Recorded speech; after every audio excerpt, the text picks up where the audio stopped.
So, today I want to talk about something that hits pretty dang close to home to me, which I feel like is how these videos always end up being, but I kind of like it that way. So, this is why you never feel good enough.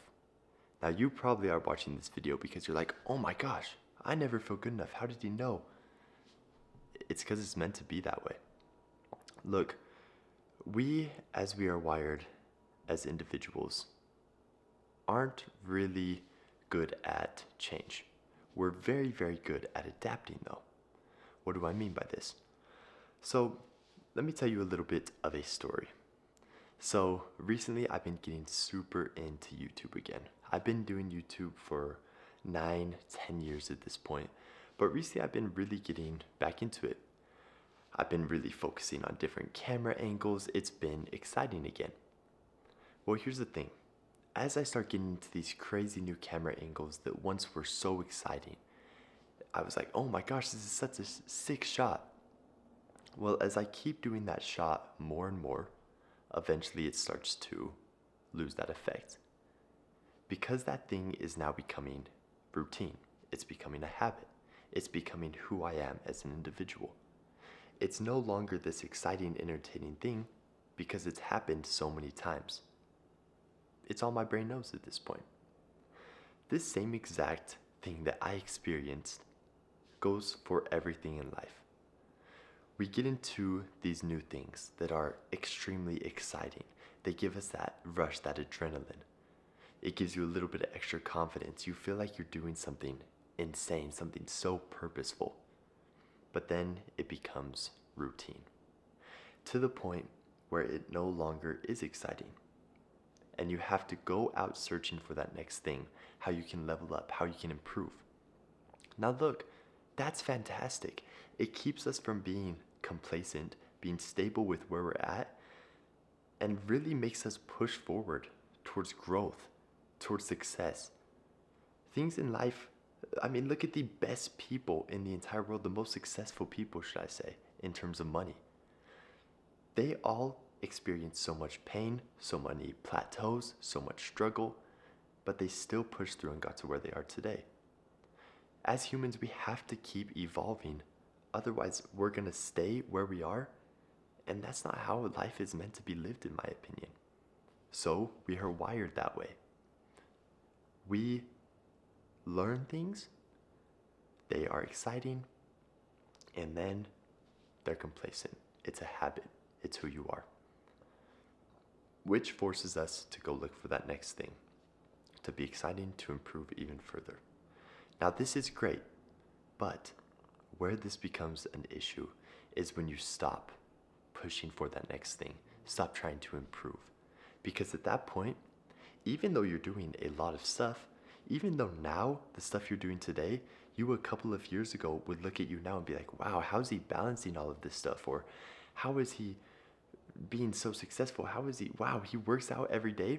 Even though you in the past would look at you now and be like, I can't believe that's me. You now, it is all you know.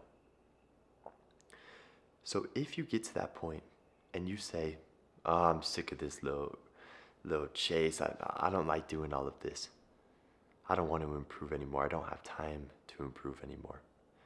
That's when you get into this cycle of feeling like you're not good enough. Comparison also comes into this a lot. We do all of these things, we live our lives, but to us it is normal. You wake up in the same bed every day, you eat the same breakfast every day, you put on the same clothes that you have been for the past couple of weeks, couple months, couple years. Then you go on social media and you see all these people doing stuff that's completely different for you than you. For you, that seems so exciting. You're like, oh my gosh, wow, they are waking up, they're on a beach every day, they're working remotely, they're doing all this fun stuff. I wish I was living that life.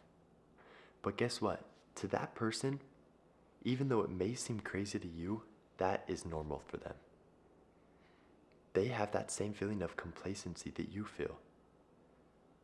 And they probably look at your life and would think the same thing. Oh, that breakfast he's eating looks so good. Ooh, I wonder where he got that shirt from. I wish I had that shirt. It leads to an endless cycle of comparison. But I think realizing that gives so much clarity to be able to say, I'm feeling this, but it is completely normal. Everyone feels this. I know why I'm feeling this. It can be a little bit scary, like, wow, so I just have to be constantly in this rat race trying to improve. But instead of looking at it like that, I want you to see it as a way to be happy with the things you have accomplished in the past. Be proud of yourself. Be proud of where you are today. Be proud of the work you have done, not just looking for that next thing always. Complacency isn't always bad. It's not. There's times where it's great. Being able to be proud of yourself is great. And we don't give ourselves enough time to truly sit down and be proud of the stuff we accomplish. Even the stuff we put so much effort towards working towards. So I challenge you, be proud of yourself. Take a moment to be proud. I'm proud of how far you've come. Take a moment to be proud of yourself. Know that you are always going to be chasing that next thing. You're always going to be trying to level up. But that's what's beautiful about life. There's no completion. It's not like a video game where you can beat the game. You are constantly going. You can't max out. And that's exciting. You can see how far you can go. It's the name of the game. So just a little bit of a ramble as always, but for those of you who are watching this and are like, wow, I really wish I could level up my life. I feel a little bit stuck, don't really know what direction I want to go in life. I have something I created called Elevate that's designed to do just that. It's a huge community of individuals all working towards becoming the best version of themselves. If it interests you, go ahead, check out that link in the description. It's somewhere down there, and you can look into it a little bit further, see if it's a good fit for you. You can try it risk-free. I'm very confident in it, so you can try it absolutely risk-free, no questions asked. But with that said, I hope you learned at least one thing new, and I'll see you in the next one. Peace.